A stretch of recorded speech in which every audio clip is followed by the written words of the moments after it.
بدي اسألكم سؤال، لو كان هالصحن البابا غنوج قدامك وقدامه صحن كباب ومشاوي، اني بتفضل؟ بصراحة انا بفضل هاد، لانه شوف على الشوفة هي، والله بينهدى الملوك، يعني يا هيك البابا غنوج يا بلا. شايف على الشوفة هي ما شاء الله. السلام عليكم.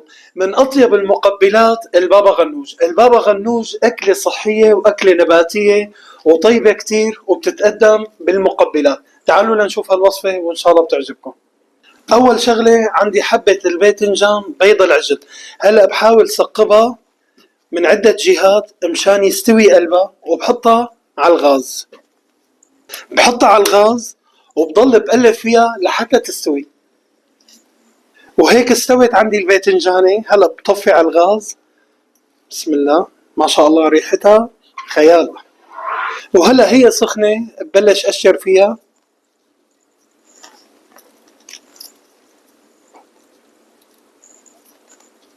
بعد ما قشرتها مزبوط هلا ببلش أقطع فيها، يعني بنعمها.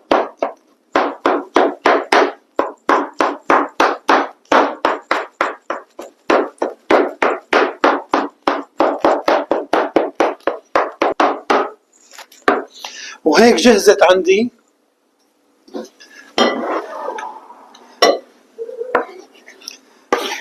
ريحة الباذنجان هو مشوي كتير كتير، هيك ريحته بتشهي. أول شي بحط الملح، سنين من الثوم هرستهم وهلا بنزلهم. بسم الله. عندي حبتين من البصل الأخضر وحبة بصل عادية قطعتهم وهلا بنزلهم.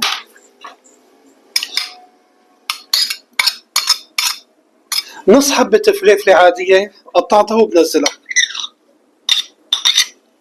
حبة بندورة. بدي احط شقفة صغيرة من الفليفلة الحارة اختياري، انا بحبها فيها. ما كترنا فليفلة، طعمة صغيرة بس انا بحبها فيها. رشة صغيرة من البقدونس. المكون الاساسي لهالاكلة هي هو دبس الرمان. بنحط دبس الرمان وبنكتر شوي.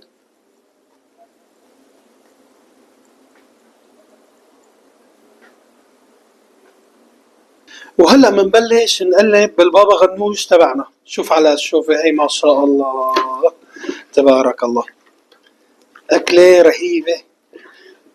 أنا بعشق لها الأكلة هي. لسه بدها شوي من دبس الرمان. بنحط دبس. وهلا بنسكب البابا غنوج تبعنا. ليك على الشوفة هي ما شاء الله تبارك الله.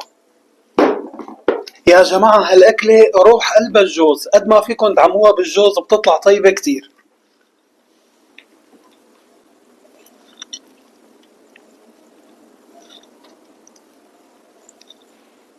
وما بننسى الرمان.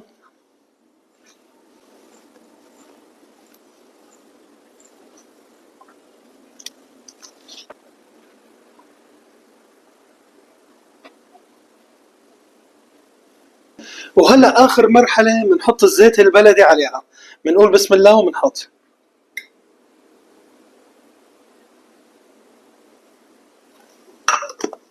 وهي وصفتنا لليوم خلصت. ساوينا البابا غنوج بنكهة وطعمة كتير كتير طيبة.